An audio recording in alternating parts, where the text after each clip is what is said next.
시쿵 시즌4는 시의 테마로 여러분을 찾아갑니다. 문학으로 삶을 논하고 문학으로 세상을 읽는 김은자 시인입니다.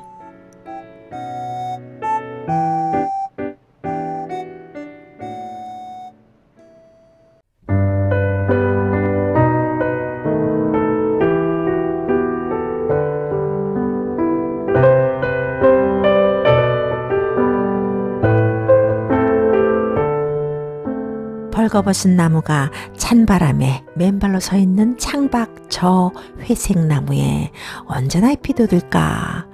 저 차갑고 죽은 것 같은 몸에서 언제나 잎이 다시 돋을 수 있을까? 한지가 엊그제 같은데요. 벌써 봄이 지나고 여름도 가고 가을도 지나고 다시 겨울입니다. 봄이 영 올 것 같지 않았는데 봄이 왔고요. 여름이 영 갈 것 같지 않았는데 하나 둘 꽃잎이 지고 낙엽이 지고 다시 차가운 겨울의 한복판에 우리 모두 서 있습니다. 여러분 안녕하십니까? 문학으로 삶을 나누고 시로 세상을 건너가는 김은자 인사드립니다.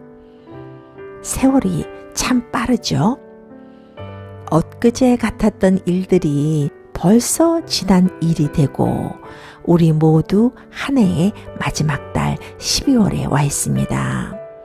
12월 되면 후회하는 일이 많아집니다. 아쉬움이 많아지죠. 채 하지 못한 일에 대한 후회, 아쉬움. 정현정 시인의 식기처럼 왜 그때 난 더 열심히 파고들지 못했을까? 왜 더 난 그때 열심히 말을 걸지 못했을까? 더 열심히 귀 기울이고 더 열심히 사랑할 걸. 아쉬움이 남는 달이 12월입니다. 그렇지만 아쉬움만 남는다면요. 12월 이 마지막 달이 우리에게 주는 의미는 미련뿐입니다. 12월이라는 것이 참 이상하죠? 미련, 아쉬움 거기서 끝나게 하지 않습니다. 남은 힘을 다하게 하는 면도 있어요. 더 늦기 전에 생각했던 일 마무리 지어라 하면서 행동하게도 하는 것이 12월입니다. 12월 첫 주 문학으로 삶을 나누고 시 한 편으로 세상을 건너가는 시쿵. 오늘도 문 활짝 열겠습니다.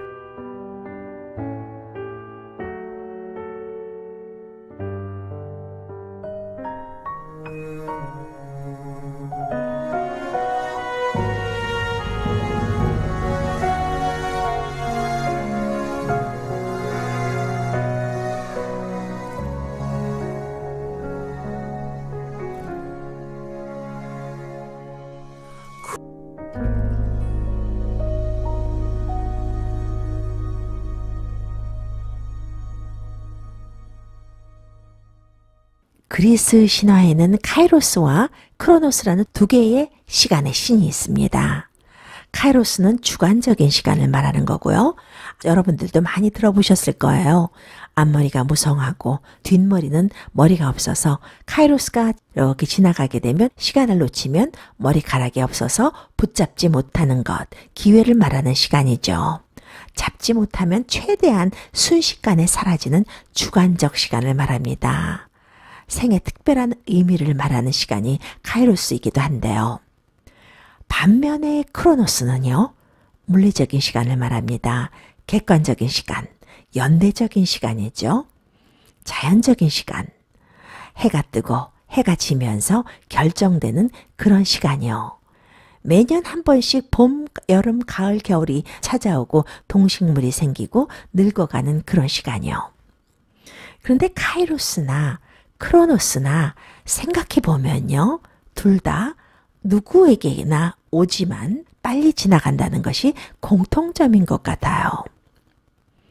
시쿵 시즌4는 테마로 여러분들을 찾아가고 있습니다. 이번 한 달은 1년의 마지막 달인 12월인 만큼 시간에 관한 테마를 함께 나누려고 합니다.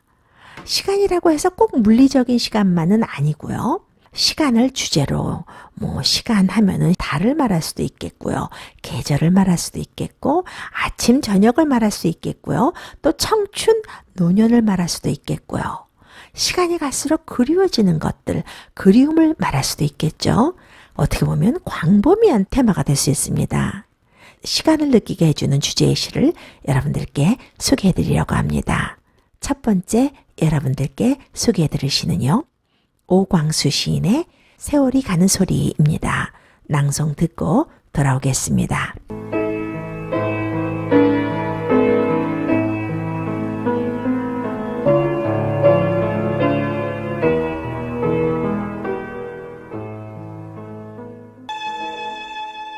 세월이 흘러가는 소리가 들리는 것 같은 시였습니다. 그러게요. 영원히 청춘일 줄 알았는데 어느 날 문득 보니까요. 세월이 저만치 흘러있잖아요. 크로노스, 물리적이고 자연적인 시간을 통해서 삶을 돌아본 시인데요. 첫연에서 무릎을 탁 치게 만들면서 공감의 세계로 데려가는 시이기도 합니다. 싱싱한 고래 한 마리 같던 청춘이 잠시였다는 것을 아는 데는 정말 그리 오랜 시간이 걸리지 않는 것 같습니다. 청춘이 영원할 거라고 믿는 사람은 아무도 없겠죠. 한창 때는 또 청춘이 그리 빨리 지나갈 거라고 생각하는 사람 역시 없었을 겁니다. 그렇지만 삶에 쫓기고 허겁지겁 살다 보면요. 싱싱한 고래 같던 청춘이 저만치 흘러가 있는 거예요. 시인은 세월을 나이로 나누어서 돌아보고 있습니다. 둘째 연입니다. 30이 지나 40, 50살까지 가는 여정이 무척 길 줄 알았지만 그저 찰나일 뿐이라는 게 살아본 사람들의 얘기다. 고개를 끄덕이게 하는 시기죠. 30, 40 이 나이대에는 자신의 일에 전념하고 아이들 키우는데 여념없는 그런 시간이기도 합니다. 아직도 갈 길이 많이 남아있다면 남아있는 시간이죠. 그러나 그 여정 또한 길지 않습니다. 어르신들이 그런 말을 흔히 하시잖아요. 세월이 눈 깜빡할 새 지나갔다고. 엊그제 30대였는데 머리 위에 허옇게 눈이 쌓였다고. 다음 년은 50대에 관한 것인데요. 우리로 하여금 많은 생각을 하게 하네요. 정말 50살이 되면 아무것도 잡을 수 없어 생이 가벼워질까. 50살이 넘은 어느 작가가 그랬다. 마치 기차 레일이 덜컹거리고 흘러가듯이 세월이 가는 소리가 들린다고. 정말 50살이 되면 아무것도 잡을 것 없어 생이 가벼워질까라는 시기는요. 50대가 되면 버릴 것은 버리고 추스릴 것은 추슬러서 생이 가벼워져야 합니다. 라는 말과도 같습니다. 시인은 50살이 넘은 작가의 말을 인용하죠. 50대에 기차 레일이 덜컹거리며 흘러가듯이 달리듯이 세월이 가는 소리가 더 크게 들린다고. 여러분들도 이런 말 많이 들어보셨을 거예요. 30대에는 30마일로, 40대에는 40마일로, 60대에는 60마일, 80대에는 80마일로 세월이 흘러간다고. 참 무서운 말입니다. 그렇게 빨리 흐르는 것도 정처 없고 두려운데요. 덜컹거리면서 흘러가는 세월. 그런 소리가 들린다니요. 그러면서 시인은 다음 연에서 이렇게 말하고 있어요. 요즘 문득 깨어난 새벽, 나에게도 세월 가는 소리가 들린다. 기적 소리를 내면서 멀어져 가는 기차처럼 설핏 잠든 밤에도 세월이 마구 흘러간다. 얼마나 세월을 느꼈으면 문득 깨어난 새벽에도 세월 가는 소리가 들릴까요? 세월 가는 소리를 정말 감지할 수 있다면요. 1분 1초가 얼마나 소중하겠습니까? 멀어져가는 기차처럼 시인은 설핏 잠든 밤에도 세월이 마구 흘러간다고 말하고 있어요. 마구 흘러가는 그 시간을 누가 붙잡을 수 있을까요? 밤이 지나면 아침이 오고 아침이 지나면 밤이 오고 하루하루 되풀이되는 것이 하루하루가 다 똑같은 것 같지만 하루하루는 분명 다른 날이고요. 다른 지점에 우리를 세워놓고 있는 것입니다. 그렇게 생각하면요. 한순간이 아깝다는 생각이 들어요. 누군가를 미워하고 원망하는 사이에 정처 없이 부와 쓸데없는 명예를 쫓는 사이에 시간은 어김없이 흘러갑니다. 설핏 잠든 밤에도 세월이 마구 흘러간다. 이 시기는 상당한 은유가 들어가 있어요. 설핏 잠든 밤이 단지 설핏 잠든 밤일까요? 살면서 주저앉은 시간, 가족과 친구들과 이웃과 소통하지 못한 시간, 누군가를 미워하고 증오하는 시간, 근심 속에 쓸데없이 빠져서 오래 지냈던 시간, 내 속에 내가 취해서 남을 보지 못한 시간 등을 말하는 것이기도 합니다. 그런 시간에도 세월은 마구 흘러간다고 시인은 말하고 있습니다. 깨어나면 그제서야 좋은 생각하고 살아도 모자란 시간인데 시간이 저만치 가 있구나 라는 생각을 하게 되겠죠. 마지막 시기입니다. 짧은 연이 가슴을 훅 휘저놓는 것 같은 그런 시기예요. 사람들이 청승맞게 꿇어앉아 기도하는 마음을 알겠다. 그전에는 몰랐던 거예요. 세월의 소리를 듣기 전에는 저 사람들 왜 저래? 했던 거예요. 깨어나고 나서야 왜 사람들이 꿇어앉아서 간절히 소망하고 기도하는 것인지 그 마음을 헤아리게 된 거죠. 이 시기에서 우리는 인간의 무한한 한계를 느끼면서 또 무한한 열망을 느끼게도 됩니다. 시간은 그렇게 흘러갔지만 속절없이 시간을 그렇게 흘려보냈지만 허무로 끝나면 되겠습니까? 다시 잘 추스려서 남은 시간은 시간을 잘 가꾸면서 시간의 주인이 되기를 소망하면서 살아야겠죠. 이 시를 쓴 오광수 시인은요. 1953년 충남 논산에서 출생했습니다. 중앙대학교를 졸업했고요. 1986년 동인지 대중시로 데뷔했습니다. 오랫동안 경향신문에서 기자로 일해왔어요. 신문의 칼럼을 많이 연재하기도 했고요. 에세이집으로는 가수이야기, 낭만광대, 전성시대, 시해설집으로는 시는 아름답다 등이 있습니다. 이렇듯 시간을 30대, 40대, 50대 연대별로 시간 여행을 하면서 삶을 들여다본 시가 있는가 하면요. 많은 분들이 좋아하는 시인이죠. 윤동주 시인의 내일은 없다라는 시가 있는데요. 그 옛날 윤동주 시인은 시간을 어떻게 노래했는지 낭송 듣고 돌아오겠습니다. 오늘의 중요함을 새삼 깨닫게 해주는 시입니다. 내일을 꿈꾸지만 치열한 오늘을 살 수밖에 없는 것이 인간이잖아요. 어떻게 보면 이 시는요.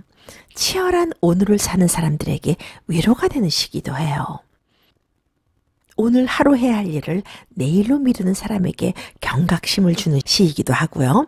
이 시는 1948년에 발간된 초판입니다. 하늘과 바람과 별과 시, 거기에 실렸던 31편의 작품에 포함되지도 않은 소품입니다. 이 시가 언제 발표가 됐냐면요. 윤동주 서거 50주년을 맞이했던 해입니다. 1995년. 그때 문학과 사상사에서 윤동주 전집 2권을 발행했어요. 그때 미발표 처녀시로 분류되어서 뒷부분에 실리면서 윤동주가 기록으로 남긴 최초의 시이기도 한데요. 전집 뒷부분에 실려서 소개된 크게 주목받지 못했던 작품입니다. 만 18살이었던 1934년 12월 24일, 그러니까 크리스마스 이브네요. 초한대, 삶과 죽음, 내일은 없다라는 시 3편을 남겼습니다. 그 중에 한 편입니다. 기록상은 그가 남긴 첫 시예요. 시기적으로 봤을 때 독립운동이 한창 이루어질 때였어요. 살다 보니까 차일피일 미루는 분위기 속에서 당장이라도 거사를 시작하기를 단호하게 간청하는 것 같은 마음으로 쓰지 않았나, 그런 생각을 해봅니다. 시를 조금씩 나누어서 해설해 드리겠습니다. 사실 시를 어떻게 해설하느냐, 해석하느냐에는 정답이 없습니다. 시를 발표하는 순간 그 시는요, 시인의 것이 아니고요, 독자에게 드리는 선물이 되는 거고 독자의 것이 됩니다. 선물을 누구한테 받으면 내 것이 되잖아요. 그것과 똑같이 시를 읽으면서 독자가 자기 뜻대로 해석할 수 있다는 말이 되기도 합니다. 창조적 오독이라는 말이 있어요. 잘못 해석했다 하더라도 의미가 있다라는 뜻입니다. 그런 의미에서 조금씩 시를 풀어드릴까 합니다. 내일 하기에 물었더니 밤을 자고 동틀 때 내일이라고. 내일 하면 희망이 연상되죠. 내일이라고 해봤자 과연 뭐가 있느냐라는 밑밥이 깔려 있어요. 내일이면 뭔가 좋은 일이 있을 것 같기에 내일이 뭐냐고 물었더니 한밤 자고 동틀 때 그때가 내일이라는 말. 그러나 두 번째 연을 보면요. 새날을 찾던 나도 잠을 자고 돌보니 그때는 내일이 아니라 오늘이더라. 이 시기는 여간 내면이 단단한 것이 아닙니다. 사실은요, 새날 희망을 찾지만 잠을 자고 내일을 맞이해도 그때는 내일이 아니라 오늘이다 라는 그 사실을 깨닫는 자체도 쉬운 일은 아닙니다.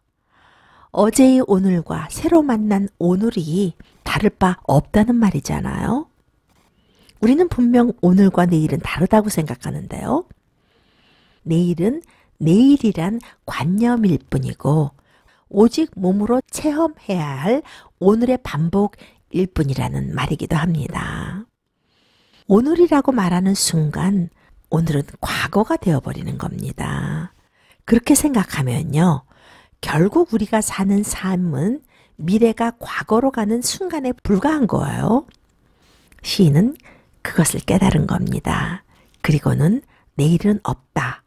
오늘의 반복, 오늘의 연속만 있을 뿐이다 라고 노래한 겁니다. 마지막 세 번째 연 볼까요? 아주 짧습니다. 무리여 내일은 없나니. 그런데 말이에요. 시인은 왜 친구여 벗이여가 아니라 순 우리말인 무리여라고 썼을까요? 무리. 그 말은요. 윤동주의 시에 보면 몇 번 나옵니다. 무리라는 단어는 사전의 뜻 그대로 사람이나 짐승들이 모여서 뭉친 한 무리, 우매하고 아둔한 떼거리라는 의미겠죠.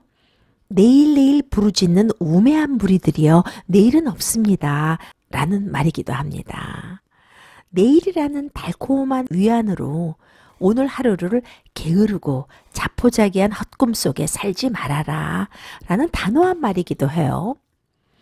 내일이 없는 암담한 현실을 생각하면 희망이 없다 싶기도 하지만 이 시는 오늘을 치열하게 사는 사람들에게는 커다란 희망이 되고 위로가 되는 시이기도 합니다. 생각해보면 그래요. 변화의 시작, 탄생의 시작, 그것이 모두 당장 지금 이 순간 오늘이잖아요.